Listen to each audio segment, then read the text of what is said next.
All right, we're back here on One Bills Live. Chris Brown, Steve Tasker, and pleased to be joined by NFL on CBS color commentator Charles Davis, who rejoins us. We caught up with you, Charles, in the first month of the season, going into that Bills-Ravens game down in Baltimore that you and I called.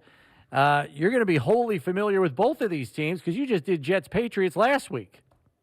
Yeah, and we did in the week before, we did Jets at Denver, and earlier this year we had Jets at home against Cincinnati. So I think we have a fairly good feel for the guys in green. So we're looking forward to doing this one and seeing the Buffalo Bills for a second time this year. I mean, let's just be frank about it. If you're in the broadcast game and you're not excited about seeing the Bills, you need to quit. Yeah, right. And we've been watching, and of course we've been starting to watch the Jets this week because we've been doing other games and all of that. But the Jet defense is for real. The front four, front seven in the box for the Jet defense is really the engine, I think, that drives this team. I mean, is that how you see it as well? Absolutely, Steve. And I think what's really interesting about it is, you know how many times the three of us have heard coaches talk about, well, we really don't have starters, because we have so many guys that could be starters, yet every week the same four guys start. Yeah. So yeah, you actually do have starters. You're just peddling something, right? Well, the case is the Jets have starters, but they're not averse to playing 8-9 guys on the defensive line. All right. They like that rotation system. And the guys that come in, give them good play. They just traded away one of them, Jacob Martin. He went to Denver. But Bryce Huff comes off the bench and gives them really good play. You get Nathan Shepard, Solomon Thomas, the former number 2 overall pick in the draft. Vinny Curry is off the IR, came off a couple of games ago. And Jermaine Johnson, their number 1 pick, has missed the last couple of games. My sense is that he'll be up and ready to go this week. So they rotate a lot of guys in, and there's one in particular that I think has played really well for them, and that's Michael Clemens, their 4th-round pick out of Texas A&M.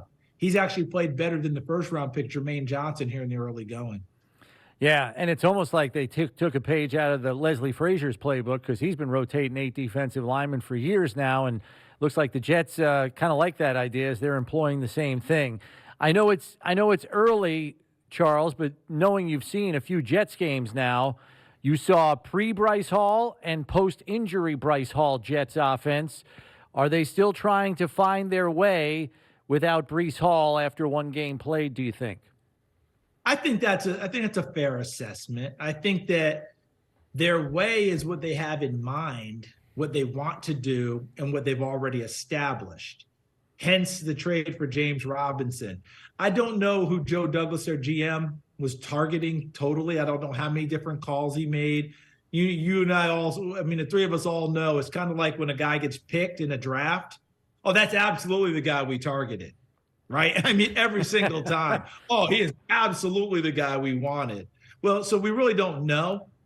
But James Robinson, in a lot of ways, is a clone of Breece Hall in terms of size, style, physicality.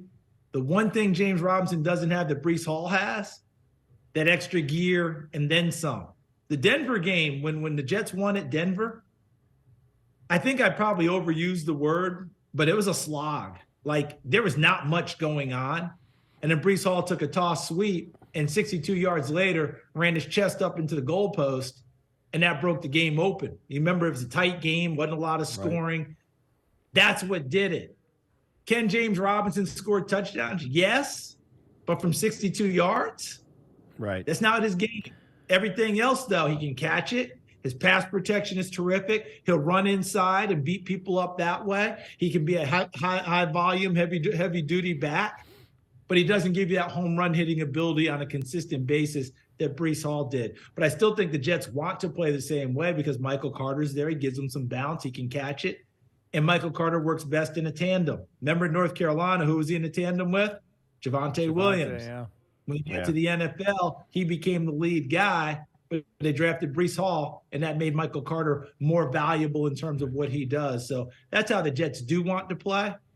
But getting their footing, I think we'll know that more about that, Chris, in probably about 3 or 4 weeks when James Robinson is fully acclimated to the guys in green. Is Zach Wilson getting better? No, he's not getting better, but that doesn't mean he won't. Mm-hmm. See, and I think that's where we got to keep ourselves locked in on all of this. we are in that society in that time where the snapshot is the absolute. His snapshot right now is not one that he wants or the Jets want, in my humble opinion. And I'm speaking for myself, okay? I'm not going to speak for him. I'm not going to speak for others.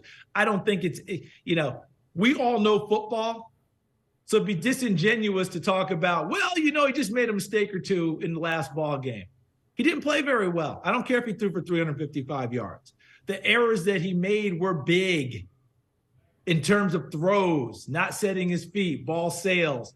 He's trying to throw it away from people, and instead of getting it in the fifth row and letting someone have a souvenir, it's in the field of play, and McCourty picks it off.